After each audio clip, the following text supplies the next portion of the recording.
Sometimes, healing doesn't come politely knocking. It's left waiting, crying on a frozen sidewalk. When a quiet, grieving father opened his door to a widow and her 2 young daughters, freshly turned away after a funeral, he couldn't have known that they'd end up saving him, too. This isn't just a story about grief. It's a story about the kind of love that doesn't announce itself, but arrives gently, like spring easing in after a long, brutal winter. If this kind of story speaks to something in you, consider subscribing for more moments that remind us what really matters. But for now, let's begin.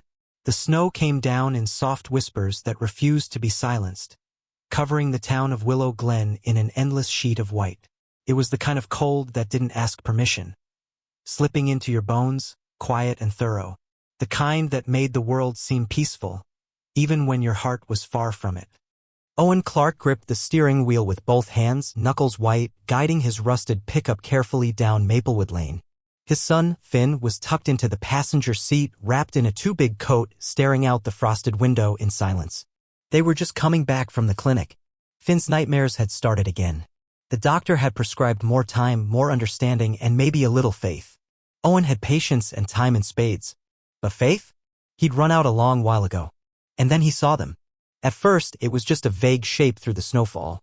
No, 3 shapes. A slender woman with dark hair and 2 little girls flanking her sides, all dressed in black. They stood behind the iron gate of a grand white mansion. The house was elegant, almost royal, but it loomed in the snow, cold and distant. Owen's foot eased off the gas instinctively. The front door slammed shut behind them, and even through the rolled-up windows, a woman's voice sliced through the air. "You were never really family. He's gone, and so is your place here." The dark-haired woman didn't yell back. She didn't argue. She simply lowered her head, drew the girls closer, and bent down to lift a scuffed, weather-beaten suitcase. One of the girls held tight to a worn teddy bear. The other clutched a wooden box like it held something holy. Snow was starting to pile on their hair and shoulders. Their shoes were soaked from standing too long. Owen pulled the truck over.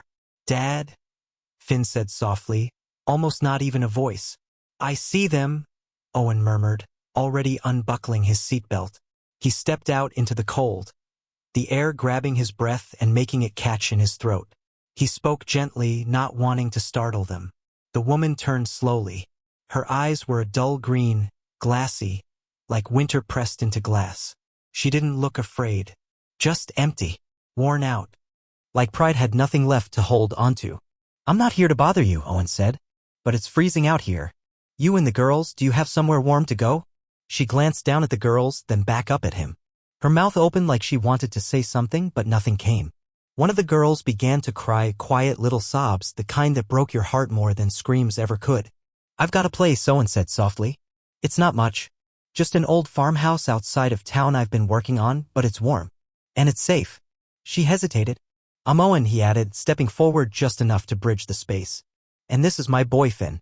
"Finn," one of the girls repeated, barely peeking up from behind her mother's coat. Owen gave her a kind smile. "What's your name, sweetheart?" At last, the woman's voice came, thin and cracked. "Iris," she said. "And these are Lucy and Quinn." Owen nodded slowly. "Iris, I'm not trying to be a hero. It just doesn't sit right, seeing you and the girls out here in this cold. Let us help, please." For a long stretch, she didn't budge. Then, barely noticeable, she gave the smallest nod. Owen grabbed the suitcase. Iris picked up the wooden box and took Lucy's hand. Quinn held tightly to the back of her coat, shivering but silent. As they walked toward the truck, Owen noticed initials carved into the top of the box, CM. Whoever that was clearly meant something. Back on the road, Finn quietly reached into his coat and handed Lucy a granola bar. She accepted it with a shaky smile. "Thank you," she whispered. The drive was quiet, not awkward, just heavy. The air inside the truck was filled with unspoken things, grief, uncertainty, fear. Owen recognized the weight. He carried it too. Still did. They reached the farmhouse 20 minutes later. The place was old, paint peeling off the siding, the porch swing hanging crooked, but smoke drifted from the chimney and warm light spilled from the windows. Home didn't have to be perfect, just warm. Owen led them to the extra room, the one he'd been patching up without a real plan. Maybe deep down he'd always hoped someone might need it. "There's a bathroom down the hall. Towels are in the closet," he said. "Take your time. I'll give you space." Iris stopped in the doorway. Why are you doing this? Owen met her gaze. Because someone did the same for me once. And because nobody should be left out in the cold. She didn't respond with words. But the way she looked at him, that quiet, searching stare said enough.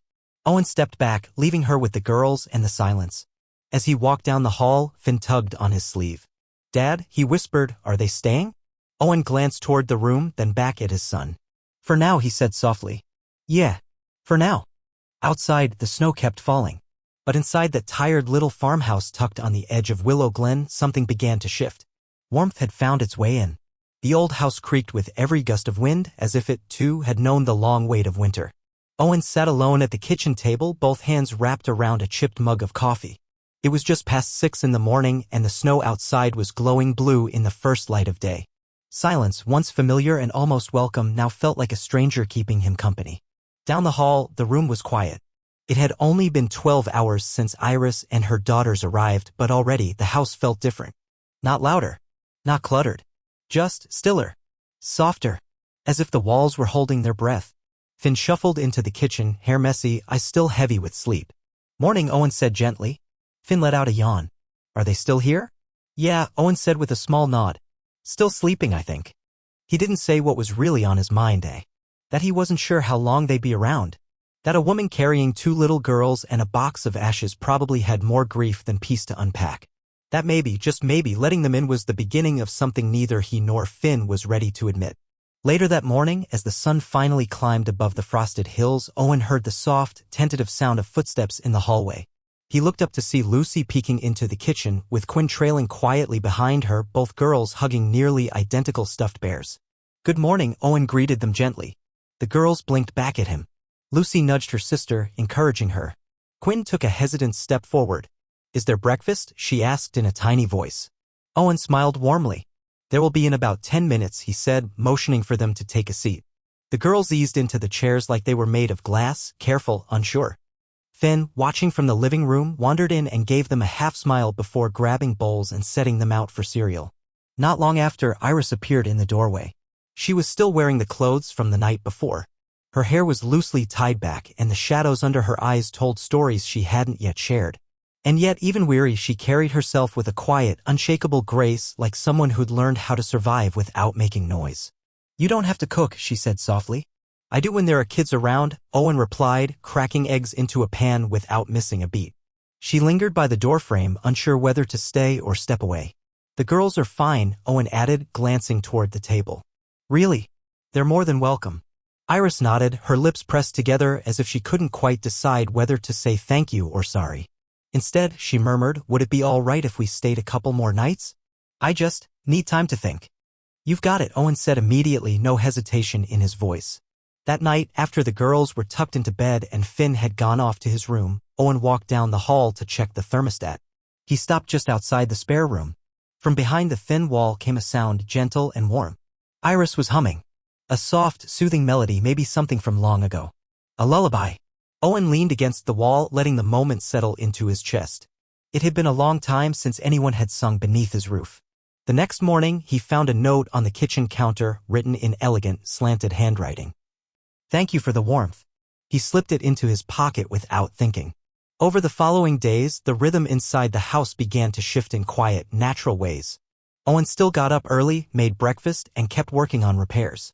But Iris started tidying up without being asked, folding laundry, scrubbing dishes, sweeping the porch even when the snow returned.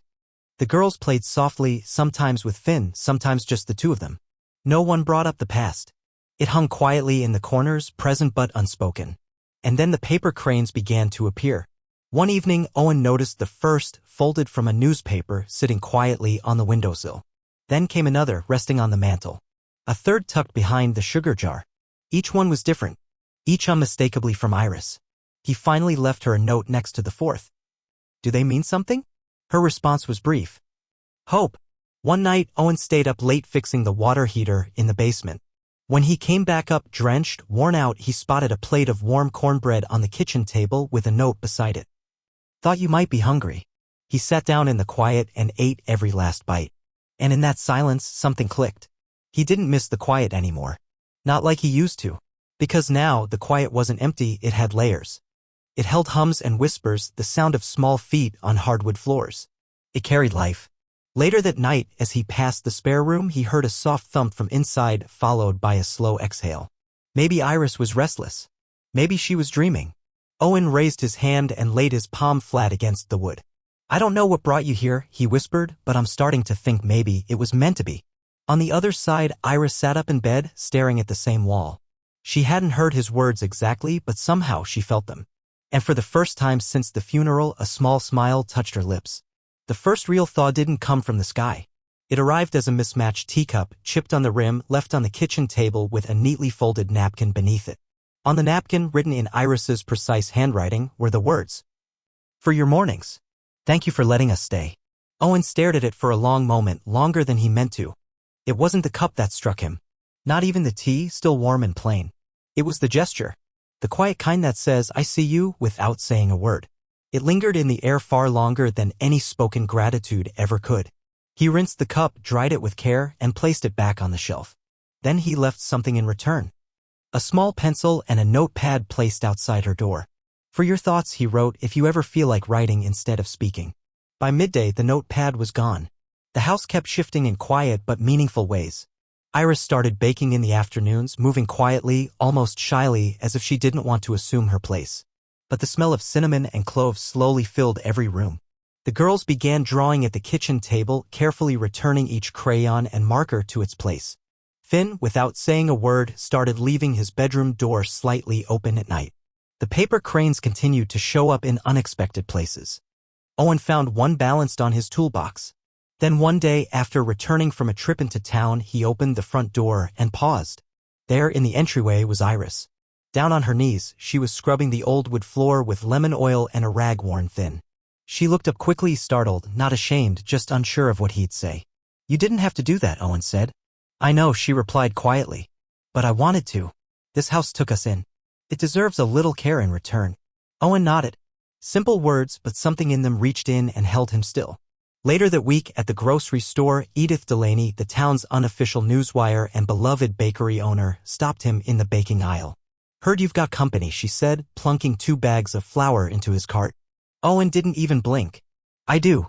Edith lifted an eyebrow, her expression half amusement, half curiosity. 3 ladies under your roof and you're still standing? Haven't lost your mind yet?" "They're not a burden, Edith," he replied evenly. "I never said they were," she said with a grin. "Just pointing out you've managed to stay sane for now." She gave a playful wink, but her tone softened as she added, "They seem like good folks. Especially the woman Iris, right?" Owen gave a short nod. Edith's voice lowered slightly, almost as if she was speaking to the space between them. "She carries her grief like someone who's learned how to live with it. Not avoid it, just walk beside it." That night, after the kids were tucked in and the house had settled into quiet, Owen sat near the fireplace. The logs cracked gently in the hearth, the wind brushing lightly against the old window panes. On the coffee table sat a small plate, 3 molasses cookies, and a note. For after a long day, he didn't touch the cookies right away. Instead, he stared at the note, wondering if it might say something different if he read it again. Eventually, he picked one up and took a bite. Still warm. Even after all that time. A week went by. Iris started joining him in the kitchen while he made breakfast. Not every morning. Not for very long. But just enough that the quiet between them began to feel less like distance and more like something shared. One morning, she watched him work on a broken toaster. "You fix things for a living?" she asked. "Used to," he said, tightening a screw. "These days I just fix what I can around here. Gives my hands something to do." "Did your wife like that about you?" He paused, not from pain but from the memory that surfaced. "She used to joke that I fixed everything better than I fixed myself." Iris didn't say sorry. She didn't need to. She just nodded, like she understood that not all truths need repair. Then came the moment that changed everything. It was Lucy who handed him a drawing one evening. A house with a red roof, smoke curling from its chimney. Stick figures stood out front, each labeled in crooked block letters. Owen, Finn, Iris, Lucy, Quinn. "You made this?" Owen asked gently. Lucy nodded. "It's our house now, right?" Owen looked over at Iris. She looked surprised, like something had opened that she didn't know had been shut. "I suppose it is," he said quietly. If that's what you want it to be. Iris didn't say a word, but her eyes shimmered. And that night, when she helped tuck Lucy and Quinn into bed, she lingered in the doorway longer than usual, watching as Owen leaned in to say goodnight to Finn. Later that evening, Owen found another message waiting on the notepad outside his door. I've spent a long time surviving. Thank you for letting me begin living again. He traced the handwriting with his thumb, sat down at the kitchen table as candlelight danced across his face, and wrote something in return. You've brought more life into this house than I have in years. You're not just staying, Iris. You're rebuilding. He folded the note and slipped it quietly beneath her door. She found it before morning. And when she read it, hand-trembling, breath-catching, something inside her began to repair itself. Not suddenly, but gently, one thread at a time. Outside, winter had taken full hold. Each morning, the roads of Willow Glen glittered under a thin sheen of frost. The trees stood solemn and white like elders draped in memory. But inside Owen's house, something had begun to thaw. Not just the pipes or the air near the stove. Something deeper. Something human. That Saturday morning, Owen entered the kitchen and found Finn at the table, carefully folding squares of colored paper. Across from him, Lucy and Quinn watched, quiet and fascinated. What are you working on? Owen asked, pouring a second cup of coffee. Finn didn't glance up. Paper cranes. Owen raised an eyebrow. Lucy taught me, Finn said. Her mom used to make them when she felt sad. Owen looked over at the girls. Lucy gave a slow nod. Each crane's a wish, Quinn whispered, her voice barely louder than the ticking clock on the wall. Owen smiled and reached for a piece of paper.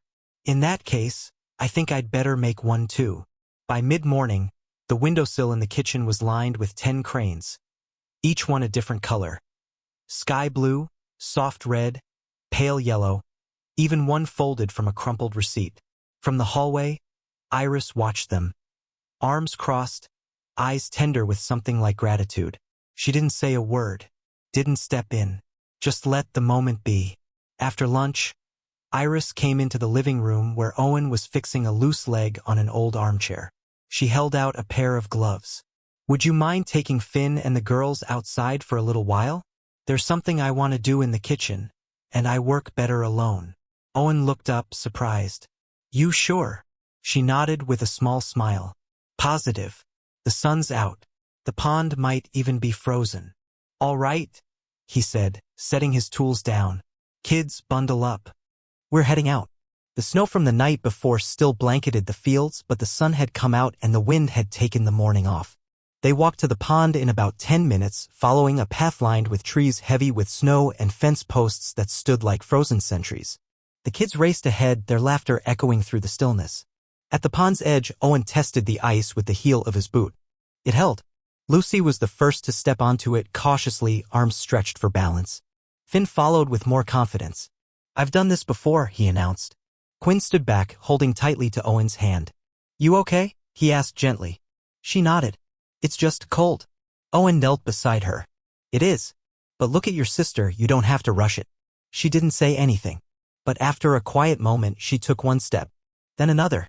Owen stayed close the whole time, never touching but always near. Never more than a breath away. They stayed out on the ice for nearly an hour. Finn found a stick and began tracing patterns in the snow. Lucy and Quinn took turns spinning gently, laughing each time they tumbled and brushing the powder off with rosy-cheeked grins. Owen watched it all, realizing he hadn't heard that much joy in years. Not in his house. Not in himself. Eventually, they found a fallen log to sit on and unwrapped the peanut butter sandwiches Iris had tucked into the bag. Finn talked about a hawk he'd seen once, gliding over the river like it owned the sky. Lucy shared how Quinn used to sing in church with their dad. Quinn didn't say anything. She didn't have to. Owen looked up at the trees surrounding them, their branches bare and dark against the winter-white sky, and something opened inside him. Not a break, more like a window, and for the first time in years he wanted to hold on to a moment. Not just for Finn or for the girls, but for himself. When they returned to the farmhouse, the smell greeted them first. Warm bread, honey and cloves, and something else, something that pulled Owen straight back to Christmas mornings long ago. Inside, the kitchen had changed. The cupboards were cleaned, the shelves rearranged, For golden loaves of bread sat cooling beside a pot of stew that sent steam curling toward the ceiling. A handmade card sat on the table, folded from craft paper. Owen opened it. Inside, in Iris's familiar handwriting, were the words, "Thank you for the pond and the laughter." It sounded like home. He looked up to see her standing nearby, flour dusting her cheek, a faded apron tied neatly at her waist. She met his eyes without flinching. "Dinner's ready in 10, she said. Owen smiled. "Smells like a miracle." That night, after the children had drifted off to sleep, Owen lingered by the fire. Iris joined him, pulling a blanket around her shoulders as the wind whispered outside the windows. For a while, neither of them spoke. The flames did the talking. Then Iris broke the silence. "I carried anger with me for a long time." Owen turned slightly, listening. "Not just at them," she continued. "At myself. For marrying into a family that only ever tolerated me. For not pushing back harder. For standing on their porch that day with no plan when the door slammed shut." Owen didn't try to soften her words. He just waited. Iris pulled her knees in close under the blanket. "But then you opened your door," she said. "You didn't ask questions. You didn't judge. You just made space." She glanced toward the hallway. "And now my daughters laugh again. I sleep through the night. And I've baked more bread in this house than I did in 5 years of marriage." Owen chuckled softly under his breath. She looked at him, eyes steady. "You didn't just give us shelter. You gave us something harder to find, room to hope." Owen held her gaze. "I didn't know what I was expecting, Iris." "But I wasn't expecting you." They sat together a while longer. Not because there was nothing left to say, but because sometimes silence says it better.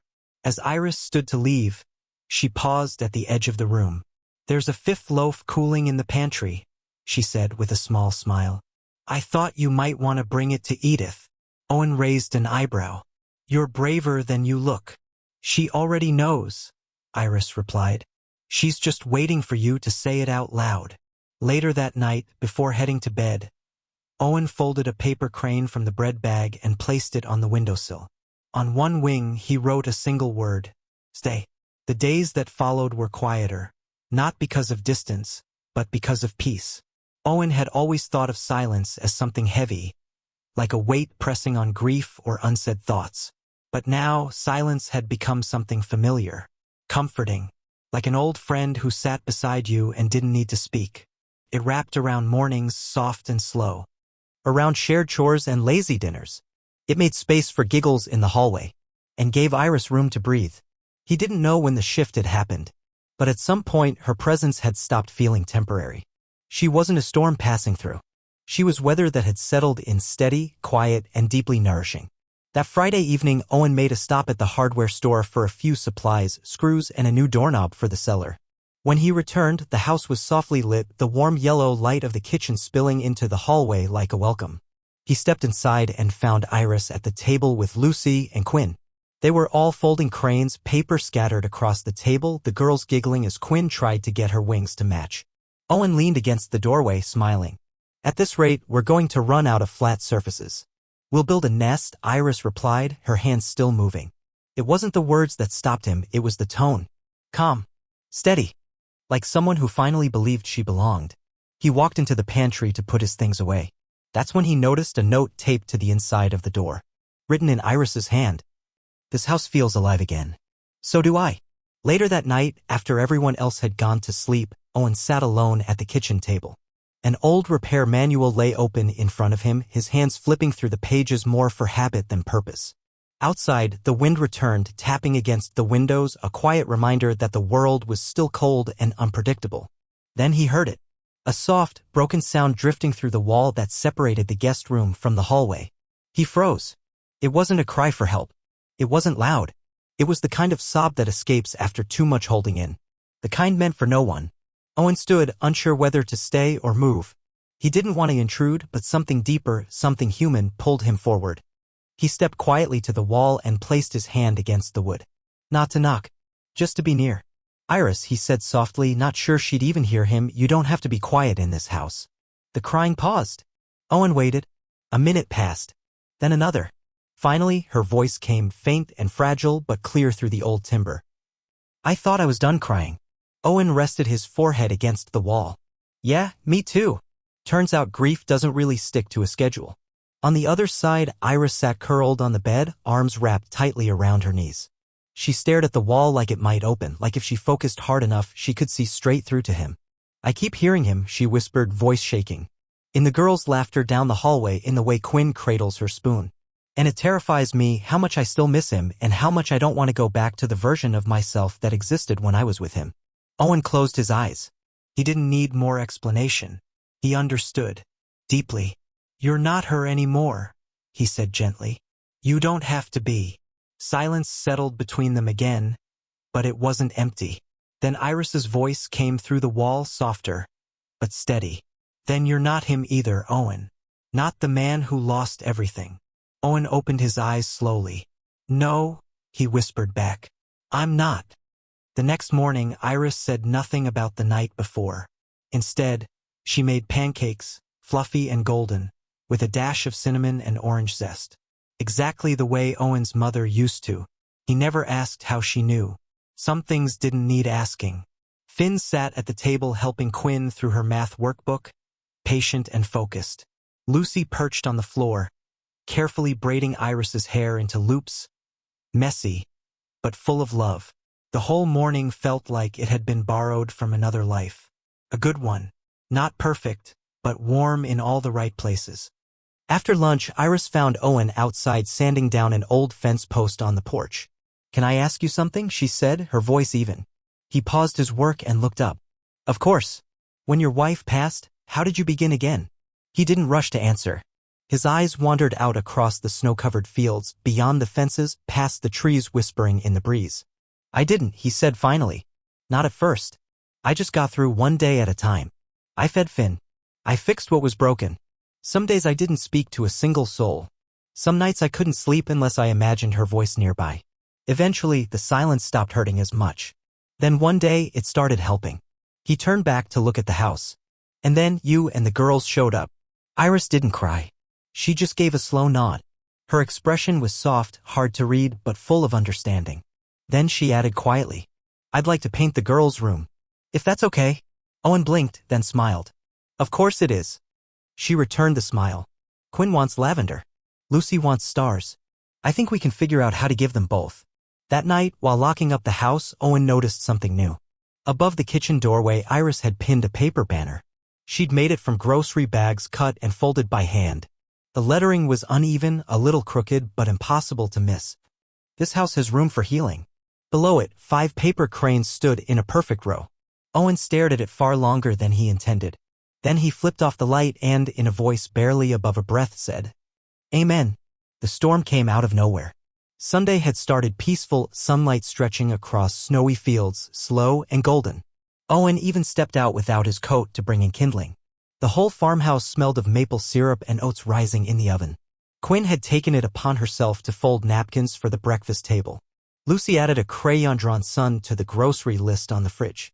It was the kind of quiet happiness that didn't announce itself, it just settled deep in your bones. And then came the knock. Not casual. Not familiar. Firm. Controlled. Too exact to be from a neighbor. And far too cold to carry kindness. When Owen opened the door, he felt the temperature shift like the wind had followed someone in. Standing on the porch was a woman dressed in a long black wool coat. Her silver hair was swept into a tight, polished twist. One gloved hand held a rigid leather purse. Her lips, painted in a severe plum shade, were drawn in a straight, judgment-hardened line. "Vivian," Owen said cautiously. "Mr. Clark," she returned, voice crisp and distant. "It's come to my attention that someone who belongs to me is under your roof." From the kitchen doorway, Iris stepped into view, holding a plate of toast fresh from the pan. As soon as she saw the woman, her face went pale. The toast slid from her hands and landed soundlessly on the floor. Vivian's gaze sharpened like a blade. "Iris," she said icily. "Seems widowhood hasn't dulled your skill for attaching yourself to men who confuse pity with principle." Without thinking, Owen stepped forward, shielding Iris. "That's enough," he said firmly. "I came for what's mine," Vivian continued without missing a beat. "My son's ashes. That urn belongs to me. As did the house she ran from." Iris stood frozen, silent. Owen could feel the way she trembled behind him. "She didn't run," he said flatly. "She was cast out. Right after the funeral. In the snow." Vivian's nostrils flared. "That was a private family matter." Owen squared up. "It's a home matter now. And if you're here to hurt, then you're not welcome here." The air in the room turned thick and unmoving. Iris stood by the fireplace, arms wrapped tightly around her body. Finn had quietly taken the girls upstairs, disappearing in the way kids do when they know grown-ups are about to erupt. Vivian accepted the only empty chair, sitting with calculated poise. She looked around like she was cataloging the imperfections. "I came for the ashes," she repeated. "No," Iris said softly. Vivian's head snapped up. "Excuse me. They're not yours," Iris said again, her voice firmer this time. "You didn't visit him in the hospital. You called hospice a waste. You came to the funeral late. And worst of all," Iris's voice wavered, but she pushed through. "You didn't even cry." Vivian's face remained composed, but something barely noticeable shifted in her eyes. "I held his hand when he died," Iris continued. "He asked me to scatter his ashes by the pond at Rockridge. Not to sit on a mantle. Not displayed like some relic in your museum of a home. That pond's on private land," Vivian said sharply. "I've already contacted the owner," Iris replied, reaching for a folded letter on the shelf. "She gave me her blessing." Owen turned to look at her, visibly surprised. Iris met his gaze and gave a small, steady nod. She'd been preparing for this. Expecting it. Bracing herself long before the knock came. Vivian straightened, gripping her purse tighter. "You always did have a calculating streak." "I had to," Iris said calmly. "You raised a man who never learned how to say no to you. Someone had to draw the line." The room fell into an uneasy stillness. Vivian adjusted her gloves and gathered her things. "This isn't over," she said flatly. Owen's voice was quiet but certain. "I think it is. And honestly, for your sake, I hope so." After the door closed behind Vivian, Iris sank into the old rocking chair and stared into the fire. Her hands sat clenched in her lap, fingertips flushed red from holding the letter too tightly. "You all right?" Owen asked softly. She didn't answer right away. Then, in a voice that trembled only slightly, she said, "I thought I'd be terrified. But I wasn't. Not really." Owen crouched beside her, his voice gentle. "Because you're not that version of yourself anymore." Iris gave a slow nod. "I didn't even flinch," she whispered. "No, you didn't." She offered the faintest smile, but it faded almost immediately. "But the girls, they heard some of it. I hate that." Owen shifted back on his heels. "Maybe. But they also saw what it means to stand firm. That kind of strength stays with a kid." From the stairs came a small voice. "Mommy?" Quinn stood there, barren hand, eyes wide and searching. Owen stepped aside as Iris rose and crossed the room to scoop her daughter into her arms. A beat later, Lucy's voice floated down from the landing. "Is everything okay?" Owen looked up and answered with quiet confidence. "Everything's better than okay." The next day, Edith Delaney showed up at the door without calling ahead, a basket of fresh scones in one hand and that look in her eye that meant she already knew more than most. "They say even ice queens melt," she said, walking in like she owned the place. "All it takes is being close to real warmth long enough." Owen chuckled dryly. "You've been talking to someone, haven't you?" Edith handed him the basket. "I've been talking to everyone, Owen." She nodded toward the back room, where Iris was painting little stars across the wall with Lucy. "Town's already pulling for that woman, whether she realizes it or not." She paused, watching Iris for a moment. "Does she ever paint something just for herself?" Owen hesitated. "Not yet." Edith gave a slow, knowing nod. "She will. One day." That night, Owen found Iris in the living room folding laundry. The girls were already asleep, and the house carried that rare kind of hush that follows a heavy day finally set down.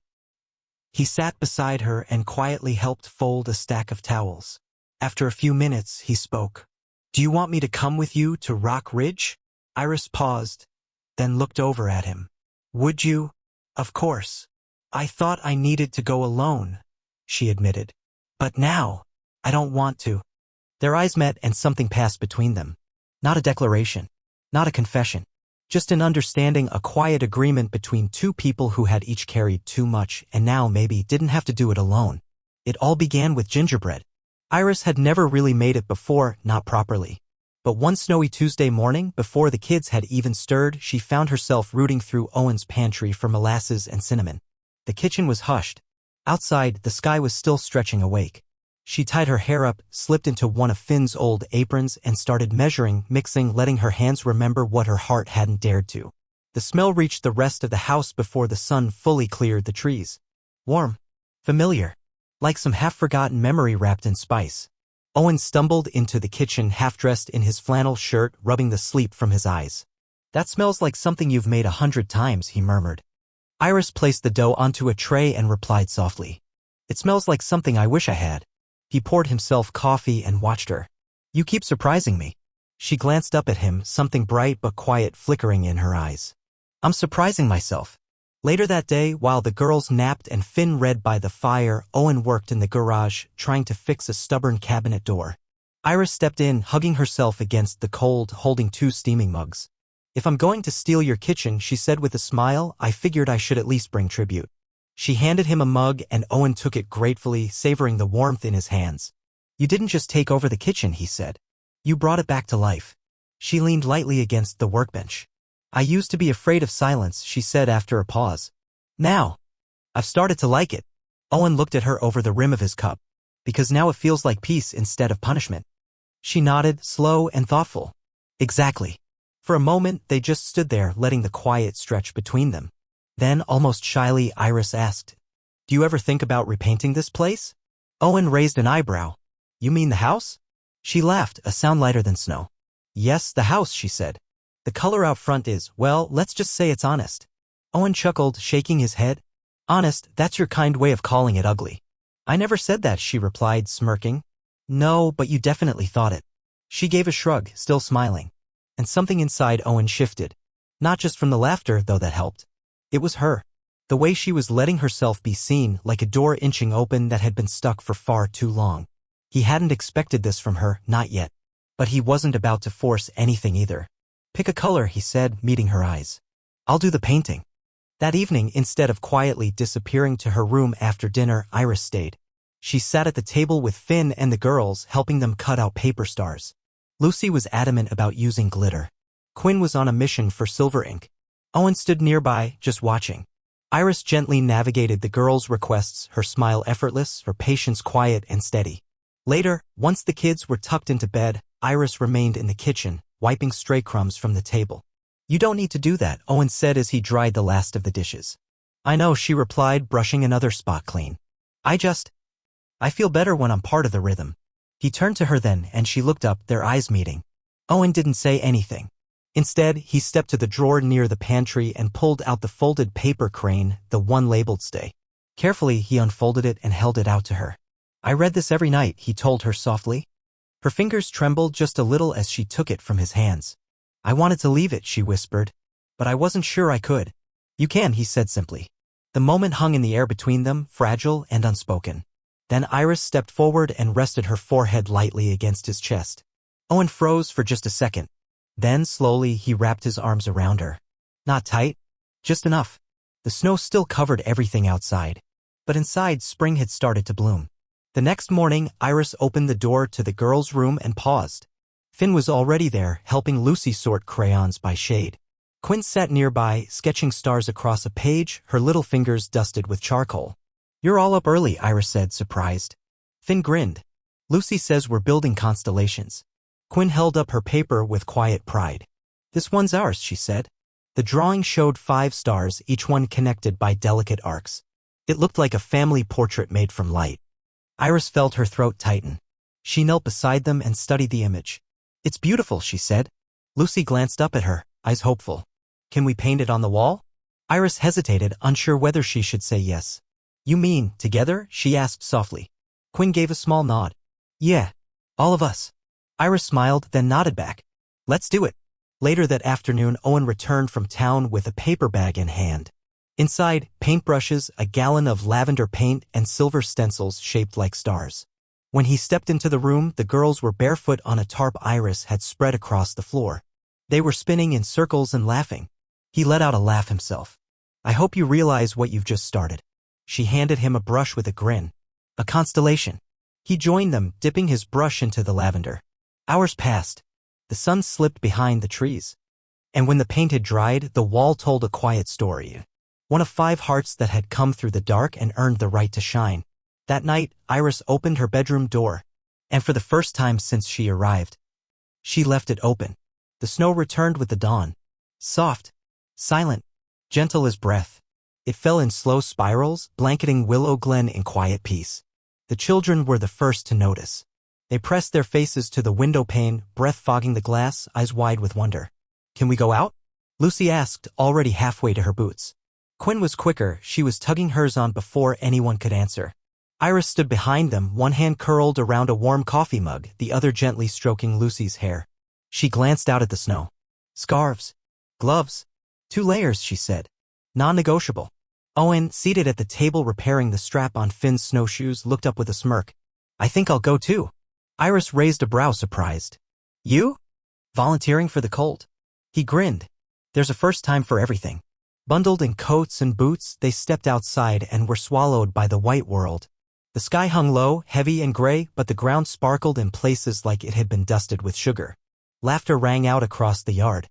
The kids tossed snowballs, built crooked forts, and chased each other in wild loops, their mittened hands swinging like flags of joy. At one point, Quinn flopped backward into a drift and started sweeping her arms up and down. Owen stood beside Iris, watching. "What's she doing?" he asked, amused. Iris watched Quinn with a soft, almost wistful smile. "She's making a snow angel." Without missing a beat, Lucy flopped down beside her sister, mimicking the movement. Finn hesitated, then dropped onto the other side, arms stretched wide. From above, it would have looked like 3 wings trying to meet in the middle, like a broken circle, healing. "They've never done this before," Iris said, her voice quiet. Owen glanced at her. "You mean this season?" She shook her head slowly. "No. I mean ever." They watched for a moment longer before wandering a few paces away, boots crunching softly over the snow. Iris stopped beside a weathered fence post, her breath rising in slow, visible curls. "I keep waiting for it all to vanish," she murmured. "The snow?" Owen asked, half smiling. She gave a small laugh and shook her head. "No. This. The peace. The warmth. The way the girls laugh now. It just feels whole. And things that feel whole don't usually last." Owen was quiet for a moment. Then, with a slow grin, he bent down and scooped a fistful of snow. He packed it into a loose ball and lobbed it gently at her feet. Iris blinked. "Did you just?" "I did," he replied, grinning. She bent down, gathered snow in her own hands, and threw it, this time hitting him square on the shoulder. For a solid minute, they became something else entirely. Not parents. Not survivors. Just 2 people who had forgotten, briefly, how heavy life could be. They played like kids because sometimes joy shows up without asking and all you have to do is let it in. When they returned inside, faces flushed and fingertips tingling, they peeled off layers of damp winter clothes and huddled around the fireplace. Iris handed out warm mugs of cider while Owen tossed out pairs of dry socks. Lucy curled against Finn, eyes heavy. Quinn rested her head in Iris's lap. The room settled into a deep, satisfying hush. That rare, sacred silence that only follows good noise. It was the sound of peace lingering in the air. Owen glanced across the room and caught Iris watching him. "What?" he asked, smiling faintly. She shook her head slowly. "Nothing. Just, this is the first time I've felt like I'm not just getting through winter. I'm actually living in it." He nodded, understanding more than she probably realized. That evening, while the snow kept falling in soft, sleepy spirals, Owen pulled an old box from the back of the hallway closet. Iris was in the kitchen, cleaning up after dinner. The kids were with Finn, building an elaborate domino city on the living room rug. Owen carried the box to the table and opened it slowly, like lifting the lid on something sacred. Inside were fragments of another life. Photos, some creased, others still sharp. A baby's blanket, a dried flower, and tucked at the very bottom, folded with care, a letter. He held it for a while, running his thumb across the edge. Iris appeared beside him quietly. "Old memories?" she asked gently. He nodded. "Pretty much all I've got." She sat across from him, her voice soft. "You don't have to show me. I want to." He handed her a photograph. His late wife, laughing beside a picnic table, spring in her eyes and wind in her hair. "She was beautiful," Iris said. "She was light," Owen replied. "The kind that doesn't blind you, just finds you when you're lost." He unfolded the letter and began to read. It was something his wife had written to Finn on his first birthday. Words about love, about courage, about choosing kindness even when life refused to be fair. When he finished, the room was still. Iris reached across the table and gently took his hand. "You loved her well." He nodded slowly, his eyes shining. "I did. And for a long time I let that love die with her." He looked at her. "But now, I don't think love ever really ends." I think it waits. And when the time's right, it finds a new place to live. Later that night, after the house had quieted and the kids were all asleep, Iris stood in the hallway near her door. Owen was making his rounds, switching off lights, locking up, doing the little things that made the house feel safe and full. She didn't say a word when he passed. She just reached out and gently took his hand. And this time, it wasn't a question. It was a promise. The next morning arrived with the kind of stillness only fresh snow could bring it. A calm that wrapped around the farmhouse like a blanket, soft and clean. Sunlight crept over the horizon, pale and golden, touching everything with gentleness. Inside, it was Sunday. Unhurried. Quiet. Full of warmth and nothing urgent. Owen woke to the scent of cinnamon and cedar. When he came into the kitchen, Finn was already up, helping Quinn and Lucy sort through a mess of mismatched buttons for a craft Iris had started. The radio played low in the background, an old, half-forgotten song that felt like memory. At the stove, Iris looked up. Her cheeks were flushed from the heat. Her braid loose. She wore one of Owen's old denim shirts over her dress, like it had always belonged to her. "Morning," she said, her voice soft but sure. "Morning," Owen replied, pouring himself a cup of coffee. They didn't need more than that anymore.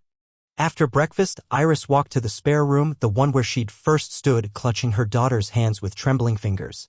Now she paused at the doorway, taking in the space that had once felt like a life raft. For a moment, Iris stood silently in the doorway, just taking it all in.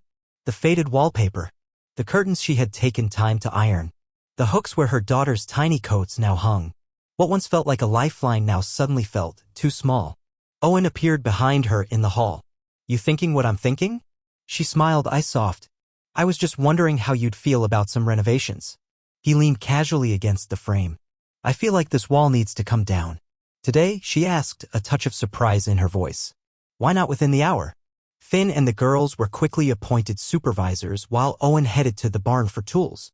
Iris rolled up her sleeves and grabbed the old measuring tape, then laughed when she realized it probably dated back to before Lucy and Quinn were born. And so they started. The wall didn't crash down. It came apart gently, piece by piece, almost like they were peeling back history with reverence. Every layer of drywall and splintered would seem to carry dust, wire, and memories. Owen showed Lucy how to ease out nails without splintering the boards. Quinn helped sweep up the mess with small, determined hands. Finn hauled planks to the porch with the quiet pride of someone doing real work. By the time afternoon light began slanting through the windows, the two rooms had merged. The space had opened into the hallway and more sunlight poured in like a blessing. Iris ran her fingers slowly along the new frame. "It feels honest," she murmured. Owen nodded, like it was always meant to be part of something bigger. They stood in the widened space together, taking in what they had made, what had become. The symbolism wasn't lost on either of them. That evening, Owen dug an old bookshelf out of storage. He sanded it in the kitchen while Iris painted the walls a warm, soft linen. The children circled them in joyful chaos, hands sticky from popcorn, hearts full of wonder. Lucy transformed a cardboard box into a spaceship. Quinn glued a heart-shaped cluster of buttons and pinned it right above the new door frame. Iris stepped back and looked at the newly unified space. "It's not a guest room anymore," she said softly. Owen set his brush aside. "No. Now it's just part of home." They stood in that moment together, neither one eager to walk away.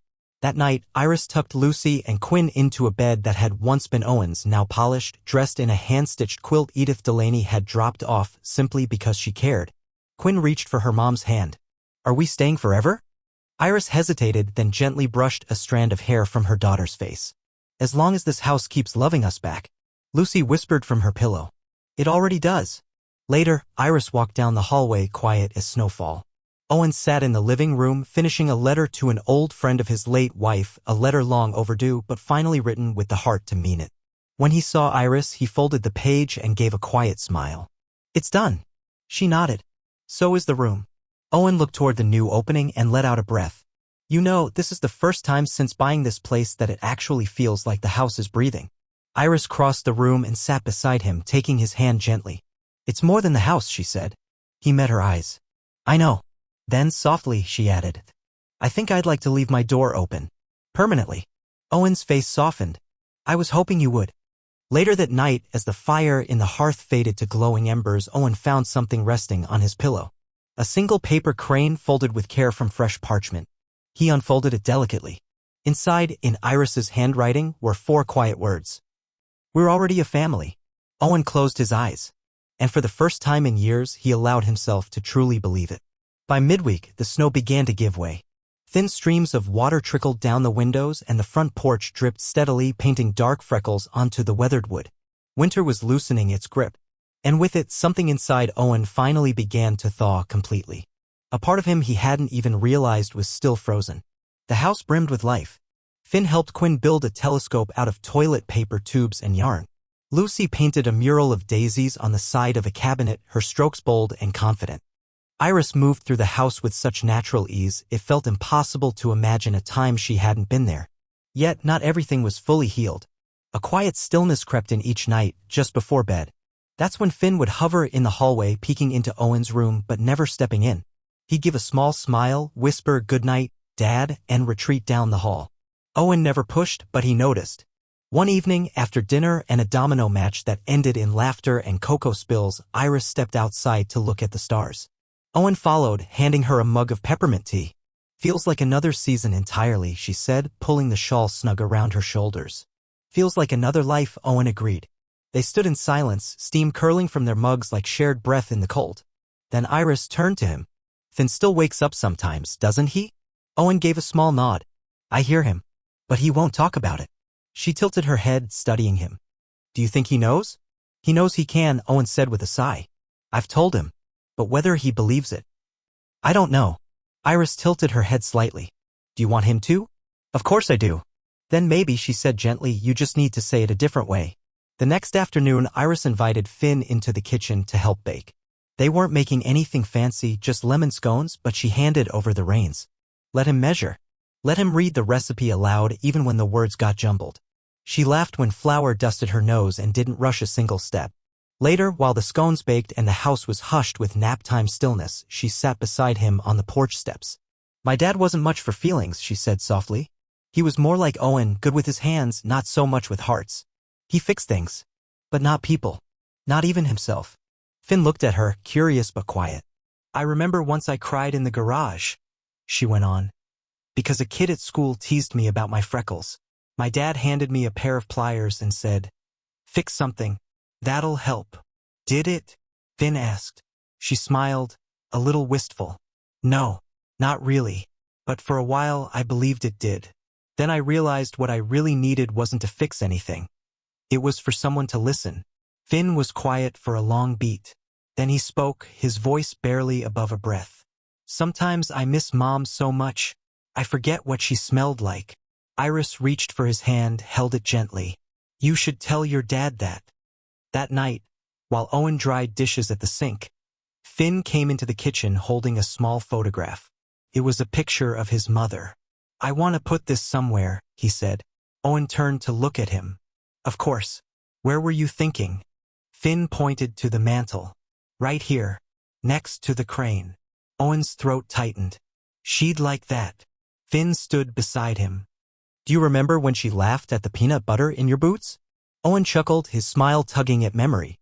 "I do. She didn't even get mad at you. Just told me it was my own fault for not checking my shoes." They both laughed, the sound quiet and real. Finn glanced up. "Sometimes I still hear her voice. Not like she's a ghost. Just like a memory talking." Owen draped an arm around his son's shoulders. "That's not something to be afraid of, kiddo. That's something to carry with you." Later, Owen told Iris what had happened. She smiled, listening. "It's not about fixing anything," she said. "It's about opening the door." He looked at her and nodded. "You've opened a lot of doors in this house, Iris. And you made sure we all had a way to walk through." Sunday morning arrived with the slow grace of church bells ringing over the hills. They didn't normally go to church, but Iris had asked. Owen had said yes without a second thought. Together, they walked, Owen, Iris, Finn, Lucy, and Quinn, into the small chapel that still smelled like winter coats and lemon oil. Heads turned as they entered, but not with judgment. Just quiet recognition. In the second pew, Finn reached out and slipped his hand into Owen's. The sermon was about seasons. How no winter lasts forever. How waiting is its own kind of faith. How silence can hold music if you learn to listen. Iris didn't cry. She simply closed her eyes and let the words rest in her bones. That night, back at the farmhouse, the children were tucked in early. Owen found Iris by the fire, folding towels, her face aglow with calm. "I keep thinking about what you said," he said softly. "About needing to be heard." She looked up. I think I've spent years trying to make enough noise to drown out the silence, he admitted. But what I really needed was someone willing to sit with me in it. Iris crossed the room. I'm here, she said. In the noise, in the quiet. In whatever comes next. Owen reached out and touched her cheek. Then I think we're going to be just fine. Outside, the last icicles finally let go and dropped from the edge of the porch. Inside, not a sound was wasted. Not even the silence. Spring didn't burst through the door, it crept in, soft and shy. Snow melted into thirsty soil. The wind quieted. Green brushed the hills gently like a guest returning after too long away. Birds returned to fences and trees, waking the farmhouse each morning with songs no one realized they'd missed. One morning, Owen stood on the porch, coffee in hand, watching Lucy and Quinn chase Bubbles through the yard. Their laughter floated across the fields like it belonged to a better world. And for the first time, Owen truly believed he lived in one. Inside, Iris packed a basket, blanket, sandwiches, tea. Today was the day. The day they would go to Rockridge Pond. It had taken weeks of quiet planning. The landowner, an old friend of Owen's late wife, had given permission without pause. Your people are good people, she'd said. The pond could use a little love. As they loaded up the truck, something shifted inside Owen. Part of it felt like closure. Part of it felt like becoming. Iris sat in the front seat, the urn resting gently in her lap. Her hands were calm. Finn sat in the back, flanked by the girls in their matching yellow boots, despite the clear skies. It's not goodbye, Lucy had said earlier that morning. It's a thank you. The pond was quiet. The first wildflowers dotted the grass. The trees were waking. They laid out a blanket. Quinn passed around sandwiches. Lucy placed a paper crane beneath the old oak tree. Owen stood with Iris at the edge of the water. You ready? He asked. She didn't speak, just nodded. Kneeling, Iris opened the urn. Her hands trembled only a little. Finn came to stand beside her, slipping his hand into Owen's. The girls watched with quiet reverence. Iris spoke, her voice clear. This is where you were happiest. This is where we'll come back. And this is where we'll carry you forward. She tilted the urn. The ashes scattered into the breeze, soft as breath, disappearing into the still water like dust and forgiveness. Owen closed his eyes. Finn leaned into his father. Lucy and Quinn held each other's hands. For a long moment, no one moved. Then Iris whispered, Thank you for giving me a new way to begin. They stayed at the pond long after, telling stories, remembering. Finn told the girls about his mom's hummingbird tattoo and how she sang when she did dishes. Iris shared how she met her husband at a gas station and how he laughed with his shoulders. They didn't cry much. Just enough. When it was time to leave, Lucy picked a wild daisy. For the house, she said. For the table, Quinn added. Back at the farmhouse, the sun dipped behind the hills. The kids were inside, drawing trees, fish, stars. Owen and Iris sat on the porch swing, the breeze rocking them gently. I never imagined life would look like this, Owen said. Me neither, Iris replied. But I'm glad it does. She turned toward him, reached into her pocket, and pulled out a worn, folded note. I wrote this the day you found us, she said. I didn't know if I'd ever give it to you. Owen unfolded it. If you're reading this, thank you. For seeing me when no one else did. Thank you for letting me stay, even when I couldn't say a word. The kindness is a home, you gave it an address. He folded it back, slowly, as if it were something sacred. I didn't know what I was doing that day, he murmured. You didn't need to, Iris said. You just needed to open the door. Owen looked at her, then kissed her, soft and true, the kind of kiss that says I'm not running anymore. That night, when the house was quiet and the fire was low, Owen walked into the hallway. 5 paper cranes sat on the mantel. The one in the center had a word written on its wing. He turned. Iris was there, hand outstretched. He took it. Together, they walked down the hall toward the room that used to be spare. Now it was simply theirs. And in the warm glow of that quiet house where grief had once lived, love didn't shout. It stayed.